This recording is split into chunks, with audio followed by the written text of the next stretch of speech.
제가 살던 고향 동네에는 중간에 우물이 하나 있습니다. 동네 아낙들이 그곳에 모여서 물을 길러가기도 하고요.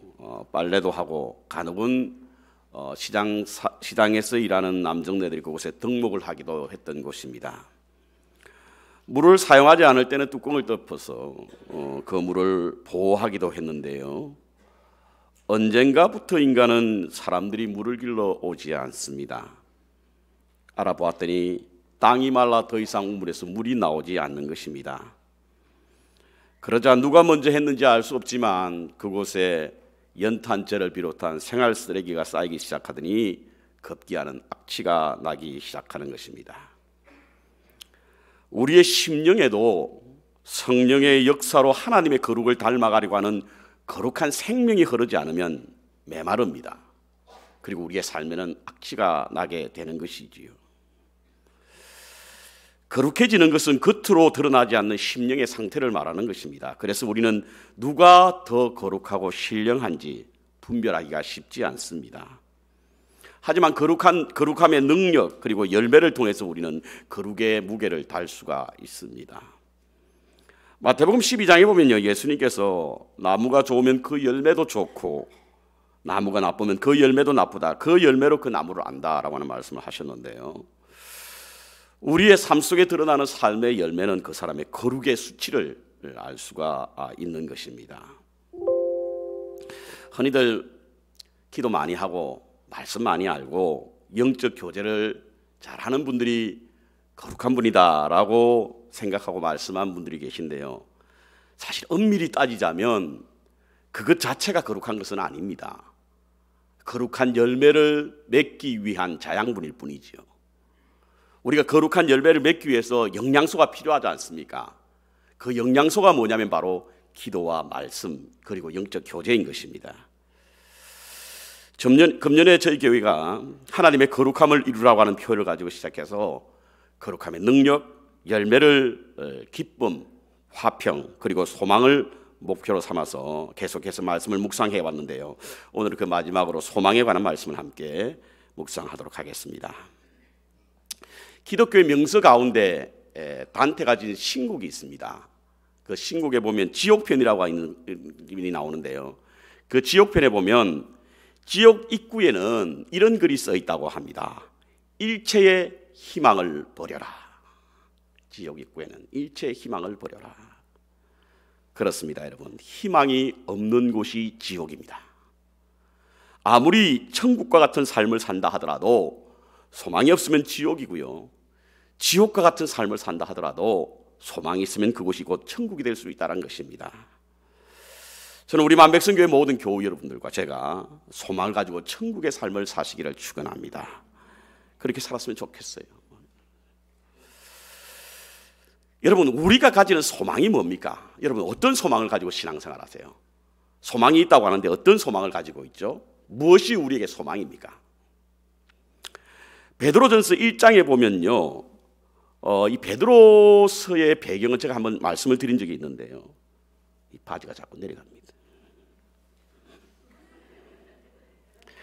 배경은 로마 황제로부터 믿음의 사람들이 핍박을 받기 시작하기 쯤, 황제의 핍박이 시작할 때쯤 베드로가 초대 교회의 여러 디아스포라들, 흩어져 있는 교회들에게 이제 곧 핍박이 시작될 것이니까 너희들이 그 핍박에 좌절하지 말고 거룩함을 유지하라라고 하는 말씀을 하면서 그리스도의 소망에 관한 말씀을 가르친 부분이 나옵니다. 그것이 바로 베드로전서 1장 3절인데요 베드로전서 1장 3절에는 이렇게 말씀하고 있습니다. 예수 그리스도를 죽은 자 가운데서 부활하게 하심으로 말미암아 우리를 건나게 하사 산 소망이 있게 하시며, 우리의 소망은 어디에 있냐면 예수 그리스도를 죽은 자 가운데서 부활하게 하심으로 말미암아 거듭나게 하사 산 소망이 있게 하셨는데, 그 산 소망이 어떤 것이냐, 계속해서 말씀을 읽어내려가면 썩지 아니하고 더럽지 아니하고 쇠하지 아니하는 유업을 있게 하시나니 곧 너희를 위하여 하늘에 간직하신 것이라, 이겁니다. 좀 더 쉽게 말씀을 드리면 이겁니다. 지금 여러분들이 가지고 있는 소망이 있죠. 그 소망이 뭐죠? 하나님 나라에 가는 소망이잖아요. 그렇죠? 그건 지금 감추어져 있는 거예요. 숨겨져 있는 것이죠. 우리는 이제 가면 알게 될 거 아닙니까? 그렇죠? 이런 소망을 우리는 다 가지고 있다 이거예요. 그러니까 너희들이 환난을 당하더라도 그러한 소망을 가지고 흔들리지 말고 하나님의 거룩을 지키라. 이것이 사도 바울 선생이 베드로가 초대 교회에 있는 디아스포라들에게 전한 말씀이에요. 그런데 말이죠, 우리가 단지 죽어서 천국 가는 것, 이와 같은 어떤 믿음을 갖고 그것을 소망하고 사는데 어느 누구도 내가 하나님 나라에 확실히 갈 수 있겠다라고 자신 있게 말할 수 있는 사람들은 많지 않습니다. 그래서 우리는 죽음이 두렵지 않습니까? 확실히 들면 우리는 죽음이 두렵지 않을 텐데 그것이 얼마나 좋습니까? 그렇죠? 근데 그렇지 않단 말이에요. 그 왜 그렇지 않은가? 그럼 어떤 사람이 이와 같은 소망을 갖게 되는 것인가? 다시금 우리가 1장 3절에 보면요, 예수 그리스도를 죽은 자 가운데서 부활하게 하심으로 말미암아 우리를 거듭나게 하사. 거듭나게 한다는 거예요. 거듭나게 한다는 뜻이 뭐죠? 새 사람이 되게 한다는 거예요. 새 사람이 되게 한다는 뭡니까? 거룩한 삶을 살게 한다는 거예요. 예수 그리스도께서 부활하심으로 말미암아 우리가 거룩한 삶이 될 때에 거룩한 삶을 살아가는 사람에게 하나님의 유업을 허락해 주신다. 하늘에 간직한 미래를 보장한다라고 하는 걸 소망이 있다는 거예요. 거룩한 삶이 곧 소망의 열매라고 하는 겁니다. 소망이 거룩한 삶의 열매라고 하는 겁니다. 어떤 사람이 하나님의 나라의 유업을 얻을 수 있느냐? 예수 그리스도로 말미암아 거듭난 사람, 거룩한 삶을 살아가는 사람, 그 사람이 소망 있는 사람이라고 하는 거예요. 소망 있는 사람. 그렇습니다, 여러분. 새 사람이 되고 거룩한 사람이 되어서 삶의 목적이 분명하게 되면 하나님의 분깃을 보장받는 것, 이것이 바로 우리가 가진 소망입니다. 소망. 제가 그 증거를 몇 가지 말씀드려보죠. 첫 번째로 소망이 있는 사람은요, 절대 거룩을 포기하지 않습니다. 소망이 있는 사람들. 행함이 구원의 조건이 아니라 구원의 결과라고 하는 것을 우리는 아시죠? 여러분, 거룩한 삶도요, 구원의 조건이 아니라 구원의 결과입니다. 여러분, 내가 구원을 받았다고 한다면 우리의 삶에 거룩이 자연적으로 나타나는 거예요. 거룩하게 살기 때문에 구원을 얻는 것이 아니라 구원을 받았음으로 말미암아 거룩한 삶을 산다고 하는 거죠. 그러므로 구원의 확신은 자기의 신념에 따른 것이 아니라 거룩한 삶을 통해서 알 수 있습니다. 저분이 얼마만큼 구원의 확신이 있는가? 그것은 내가 구원의 확신이 있다, 이것을 통해서 아는 것이 아니라 얼마만큼 거룩한 삶을 사느냐에 따라서 그분이 구원의 확신이 있는가 없는 걸 알 수 있다는 거예요. 그렇습니다. 거룩한 삶을 살 때 구원의 확신이 오는 것입니다. 그리고 그 구원의 확신은 우리에게 소망을 가지게 합니다. 이 소망이 우리의 삶에 거룩을 만들게 되고 거룩을 포기하지 않게 한다는 거예요. 소망이 있는 사람은 거룩을 포기하지 않습니다. 여러분. 소망이 있는 사람은 자신이 가진 거룩을 끝까지 지키는 거예요. 소망이 있기 때문에. 어느 책인가 읽었던 내용입니다. 아이들에게 선생님이 물었습니다. 너희들에게 있어 하나님은 어떤 분이냐 물었어요. 그랬더니 많은 아이들이 대답이 무엇이냐면 우리가 재미있게 노는 것을 방해하시는 분, 이것이 하나님이에요. 우리가 재미있게 노는 것을 방해하시는 분. 이 대답이 단지 아이들만의 대답일까요? 오늘 우리는 그렇지 않습니까, 여러분? 우리는 안 그래요? 믿지 않는 사람들 가운데는요, 하나님을 믿는 것을 참으로 재미없는 일로 여기고 그들은 또한 하나님은 우리가 재미있게 노는 일을 어떻게 하면 방해할까 생각하는 분이다, 이렇게 생각하는 분들이 계십니다. 여러분.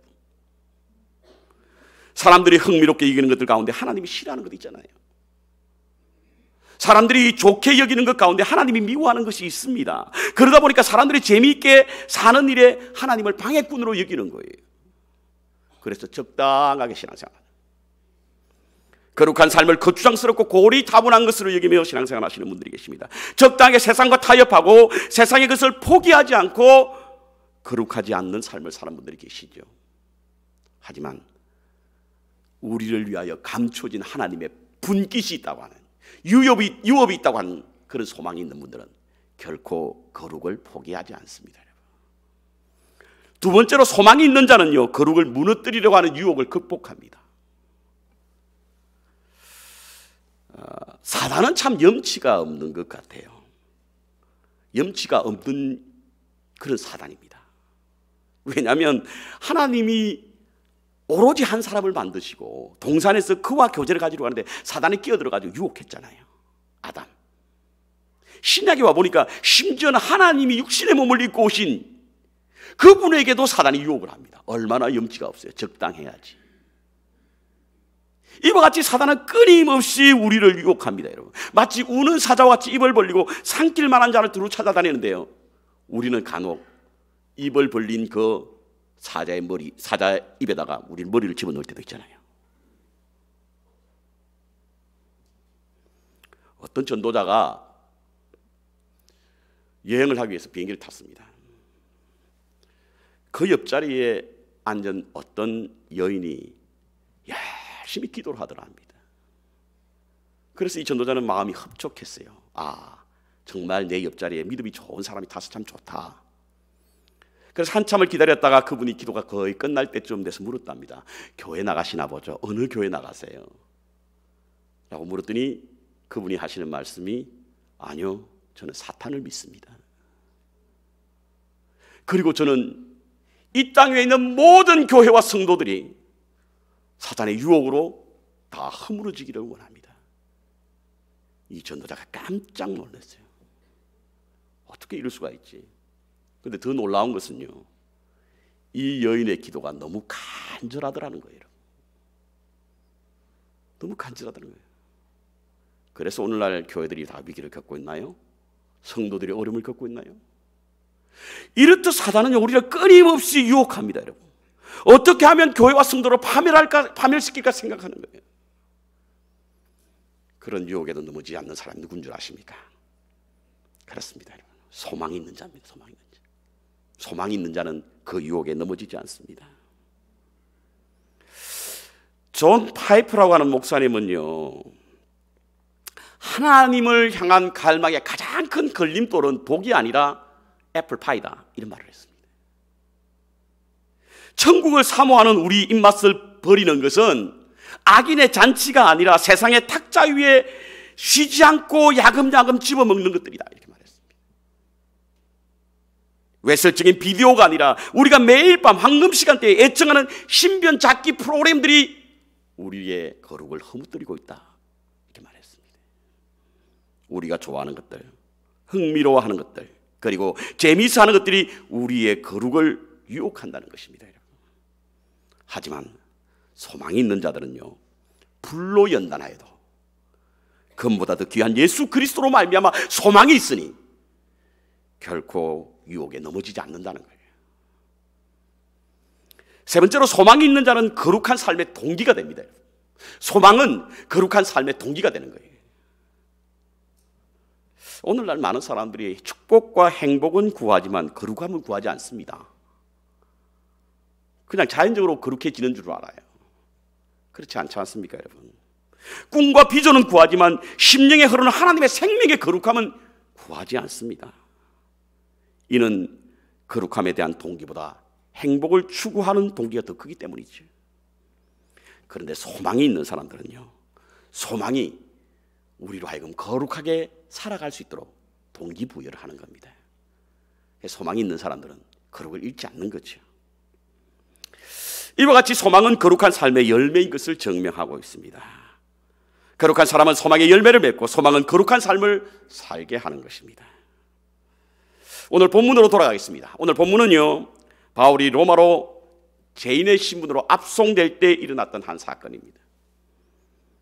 사실 바울은 무고한 사람이었지만 유대인의 고소로 사형 선고를 받게 됐죠.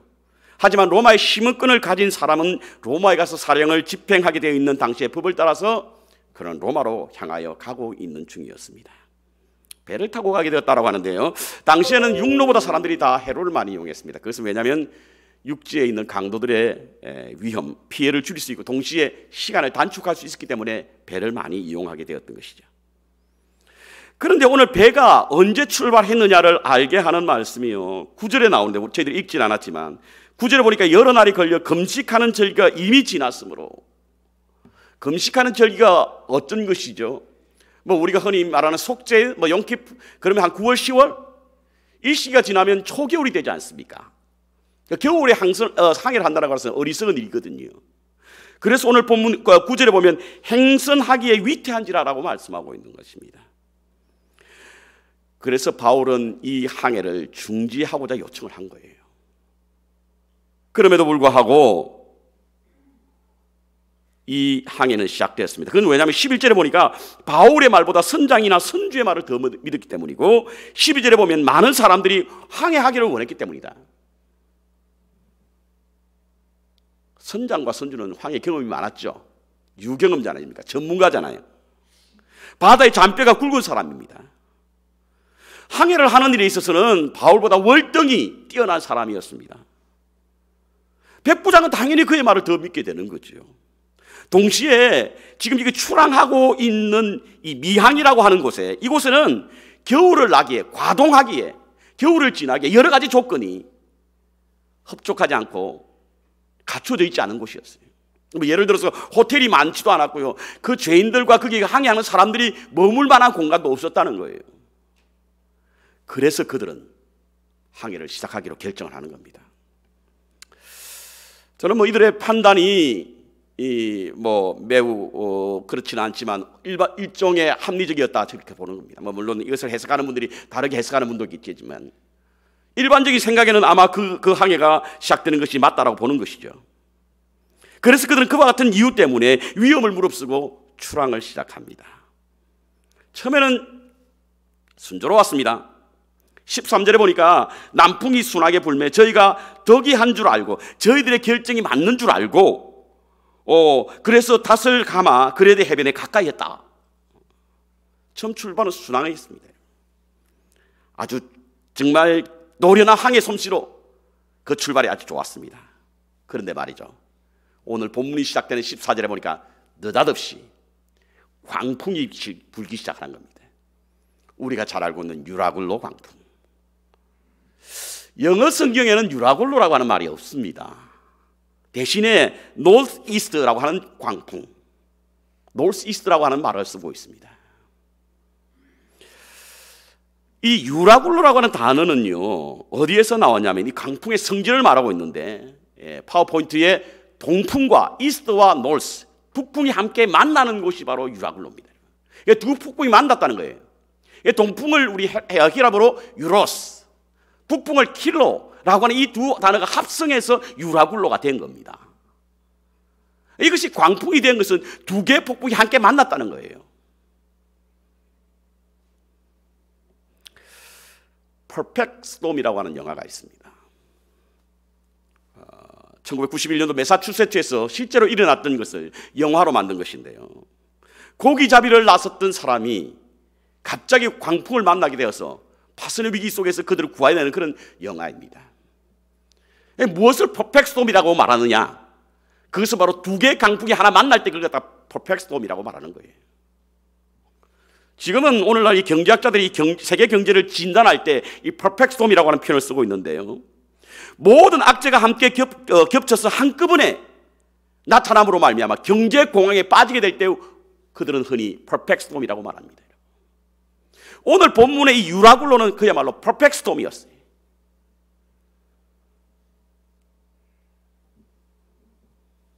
그래서 안드레아 배는 파도에 끌려가기 시작합니다. 사람들은 위기를 벗어나려고 안간힘을 씁니다.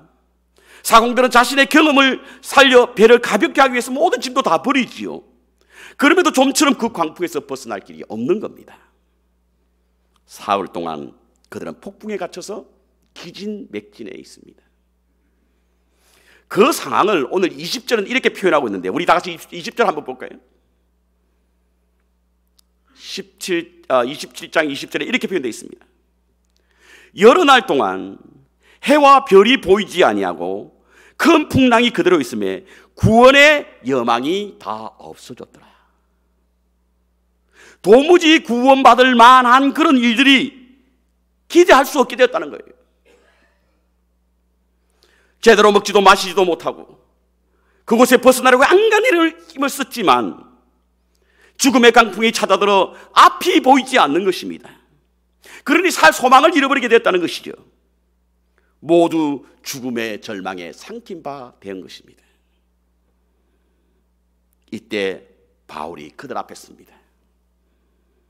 모든 소망이 사라지고 끊어지고 도무지 살아날 방법이 없을 때, 그래서 사람들이 삶을 포기하고 침몰의 위기에서 죽음의 시간만을 기다리고 있을 때에 바울은 그들 앞에 서서 안심하라 이렇게 말합니다. 안심하라. 멋있죠? 멋있지 않습니까, 여러분? 얼마나 멋있습니까? 황해 전문가도 그 배 주인인 선주도 그리고 배 지휘를 맡고 있는 백부장도 더 이상 어떻게 손을 쓸 수가 없어서 모든 것을 내려놓고 죽음의 시간만을 기다리고 있을 때 바울이 그 앞에 서서 안심하라 이렇게 말한 거예요. 세상은요, 교회와 성도가 이와 같은 말을 하고 이와 같은 일을 하기를 기대합니다. 앞이 보이지 않는 캄캄함이 세상을 듣고 살아갈 소망을 잃어버린 사람들을 향하여 안심하라라고 할 수 있는 성도를 기다리는 거예요. 안심하라라고 하는 말을 하는 교회를 찾는 거예요.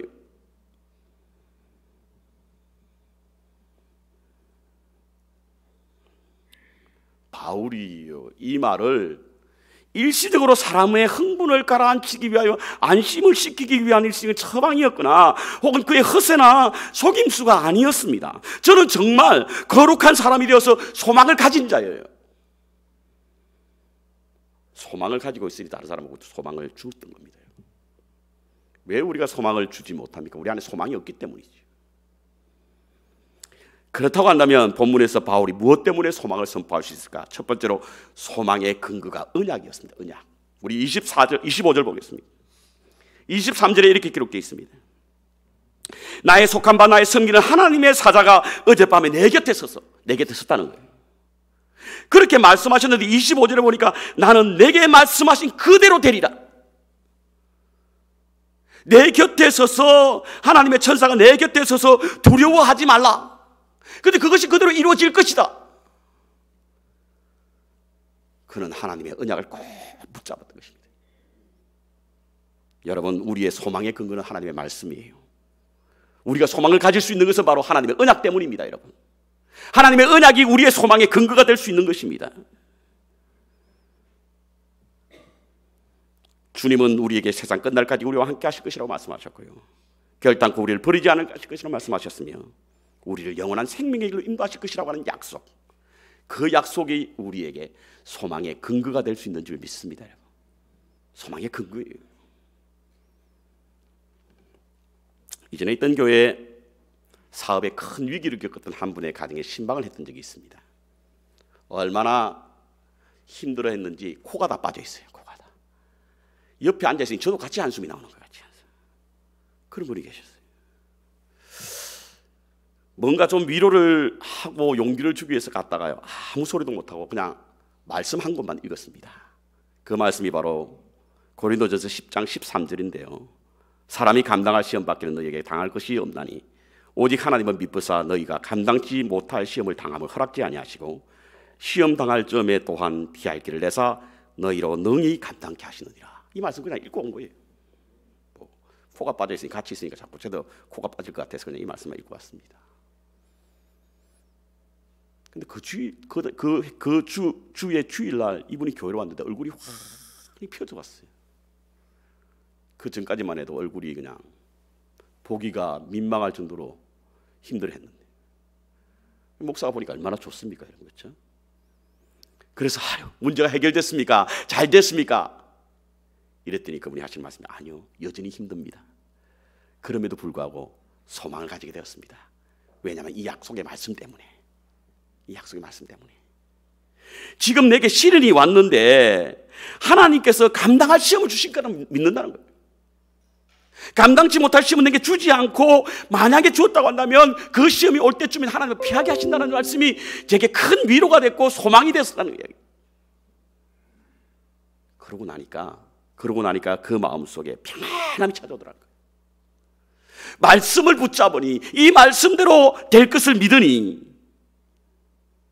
상황은 전혀 변하지 않았지만, 상태는 여전히 어려웠지만 소망이 넘치다라고 하는 이야기를 들었습니다. 여러분, 그렇습니다. 하나님의 약속은 우리의 소망의 근거가 됩니다.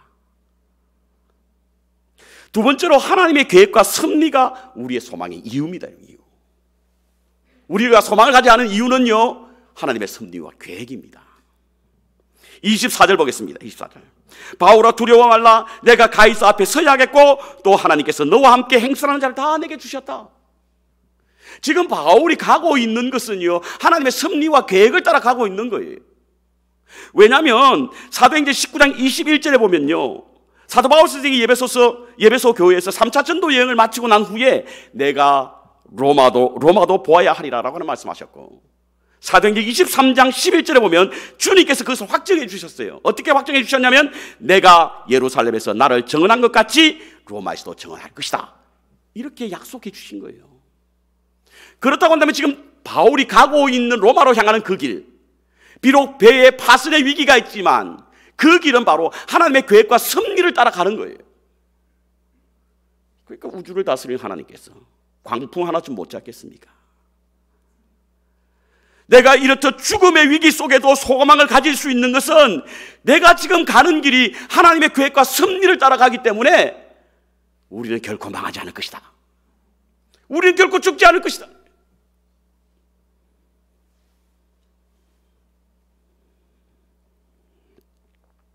이지선 씨 아시죠? 이지선 씨. 2000년도에 오빠가 운전하는 차를 타고 갔다가 음주운전하는 차량에 치여서 차에 불이 났고 몸의 55%가 3도 화상을 입어서 30번 이상의 피부 이식 수술과 계속되는 그 수술로 인해서 참으로 고통 속에 살았던, 자기 스스로가 거울을 보면서 두려워서 두 번 다시 거울을 보지 않게 되었다라고 하는 그 자매 이지선 양. 지금 한동대 교수로 계신다고 그러죠. 세계 모든 나라의 장애인들과 어려움을 겪는 분들에게 희망과 그리고 용기를 주는 전도자로 쓰임을 받는 분이 바로 이지선 양입니다. 그런데 그분도 한때는 죽음을 생각했습니다. 내가 이렇게 살았으면 뭐하냐. 이와 같이 사람들에게 짐승 취급당하는 내가 이 모습으로 살았으면 어떻게 하겠냐. 차라리 죽자. 죽는 게 편하다. 그렇게 생각했는데 그가 어떻게 해서 변하게 된 줄 아십니까, 여러분? 저는 한 번은 그분의 집회에 갔다가 그분이 부르는 복음성가를 듣고 너무 목이 메이는 듯한 그런 감동이 와서 그 순간을 잊지 못합니다. 이렇게 하는 거예요. 간증을 다 마치고 난 후에 나의 반석이신 하나님 내게 행하시 늘 찬양합니다. 여러분, 모든 것이 형통하게 되고 모든 일이 잘 풀린 사람이 그 노래를 부른다고 한다면 뭐 그럴 수 있겠다 생각할 수 있습니다. 그런데요, 이지선 양이 2000년도에 사고를 당하고 그것도 음주운전을 한 사람과 사고 난 후에 그의 몸이 일그러질 대로 일그러져서 참으로 차마 보지 못하는 그런 상황 속에 있었던 그 일이 하나님이 계획하신 일이라고 하는 거예요. 그것을 찬양한다는 겁니다. 그러니 이 이지선 자매가 바뀐 겁니다, 여러분. 그 전에는 자신에게 당한 일들이 하나님의 실수였다라고 하는, 하나님이 잠깐 졸고 계셨다라고 하는 생각이 들 때는 절망의 늪에서 빠져나오지 못한 거예요. 그런데 그것 또한 하나님의 계획이라고 하는, 섭리라고 하는 사실을 알게 되니 그곳에 하나님의 사명을 깨닫게 되었고 전 세계 다니며 하나님의 소망을 선포하는 전도자로서, 구도자로서 쓰임을 받게 됐다는 사실인 거죠. 여러분과 저는요, 하나님의 섭리의 시간표 속에 살아가는 존재인 줄 믿습니다. 여러분, 하나님의 섭리를 따라 살아가는 거예요. 우리가 지금 하나님의 계획을 따라 살아가는 거예요. 그렇다고 한다면 지금 우리에게 당하는 유라굴로와 같은 그런 광풍이 온다고 할지라도 우리는 결코 망하지 않는 이유가, 소망을 잃지 않는 이유가 뭐냐면 바로 우리의 인생이 하나님의 섭리 아래 있기 때문에 그렇습니다.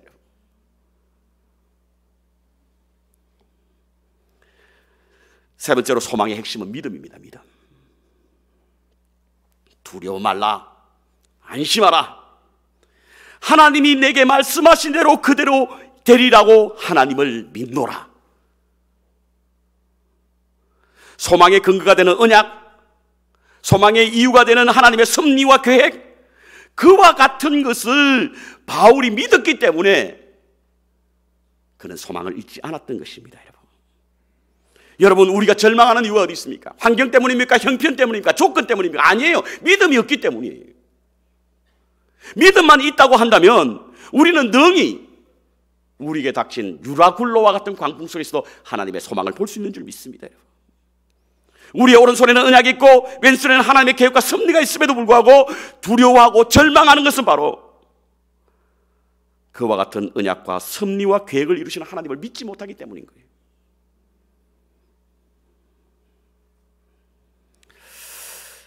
고린도 후서에 보면 바울이 위대한 고백을 하나 합니다.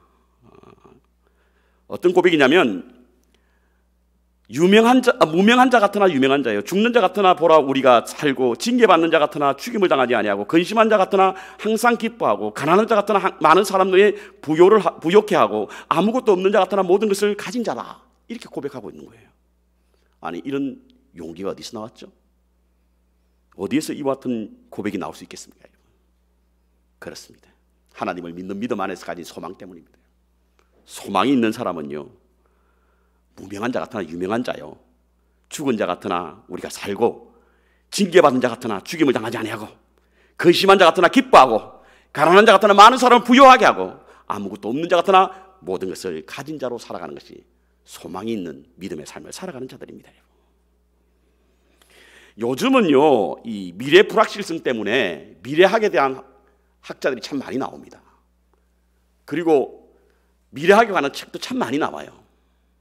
어딜 가도 그와 같은 책들이 서점에 잔뜩 있습니다. 그런데요, 그 책을 가만히 읽어보면 미래학자들이 말하는 우리의 미래, 해답이 없어요. 정답이 없습니다. 그들이 한결같이 하는 말은 암담하다, 절망적이다, 그것입니다. 미래를 준비하고 미래를 계획하기 위하여 책을 읽어보지만 그곳엔 답이 없는 거예요. 그래서 그곳엔 소망을 찾을 수 없습니다. 우리가 가져야 할 소망은 오직 주님께서 주시는 약속, 역사를 주관하시는 하나님의 섭리, 그리고 그것을 우리의 믿음 안에서 하나님에 대한 신뢰를 잊지 않고 약속의 땅을 바라보는 것, 이것이 바로 우리의 미래, 우리가 가져야 할 믿음의 삶입니다. 여러분, 유럽에 여행해 보면요, 관광객이 찾는 곳이 있고 순례자가 방문하는 곳이 있습니다.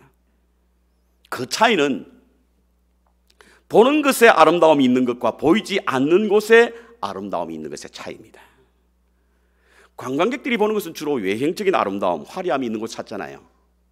그런데 순례객들은요, 주로 내면의 거룩함이 있는 곳을 방문하게 됩니다.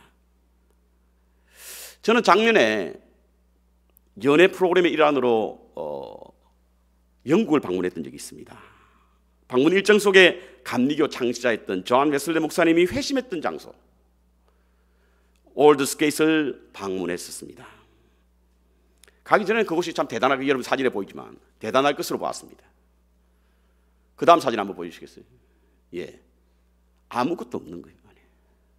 골목만 있는 거예요. 그런데 이곳에 많은 순례자들이 찾는 거예요. 아니, 뭐 볼 거 있다고. 왜 그들이 찾습니까, 여러분? 그곳에는 하나님의 이야기가 있는 거예요.